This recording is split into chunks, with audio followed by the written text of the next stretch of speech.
agaasimaha cisbitaalka weyn ee magaalada Boorama Dr. Aadan Ibraahim Liibaan oo xafiiskiisa warbaahinta kula hadlay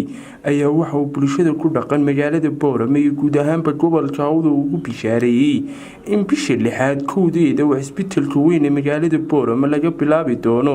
qaliinka indhaha oo bilaasha waxaana uu dhanka kale agaasimuhu bulshada ugu baaqay in ay ka faa'iideystaan. Bismillahir Rahmaanir Rahiim. waxaan maanta halkan rabaa inaan ka iclaamiyo ama u sheego bulshada ku naqan guud ahaan gobolka Awdal gaar ahaan degmada Boorama in bisha 6 kowdeeda bisha 6 labadeeda ay iman doonaan dhakhaatiirtii albasar kuwaasoo sameyn doona qaliino dhinaca indhaha oo lacag la'aan ah aanay ka fulin doonaan isbitaalka guud ee magaalada Boorama qaliinadaas oo socon doona ilaa iyo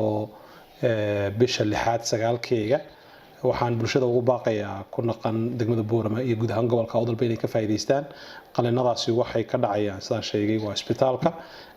waxaana noqon doonaan qaliino ay ka faa'iideysan doonaan tiro dad lagu qiyaasayo ilaa 500 oo qof oo loo sameyn doono qaliinada kala duwan ee indhaha waxaana sameyn doonta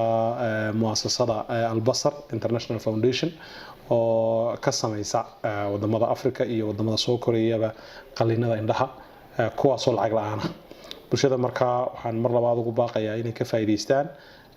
waxay ka bilaabmi doontaa diiwaangelintu isbitaalka Boorama isbitaalka weyn ee magaalada Boorama kaasoo ay ka heli doonaan wixii warbixin ay faahfaahina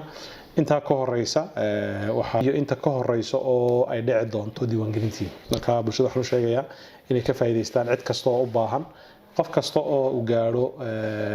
warbixintayadaasi ama iclaamkaygaasina u gaarsiiyo cid kasta oo u baahan waa qaliino muddo kooban socon doona waa qaliino ay u baahan yihiin bulshadeenu inta badan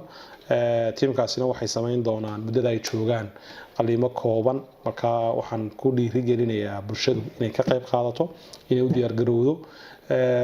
waxaanu isdiiwaangelintu bilaabmi doontaa dhawaan insha Allah bulshadana loo sheegi doonaa isla maalinta ay bilaabmayso diiwaangelintu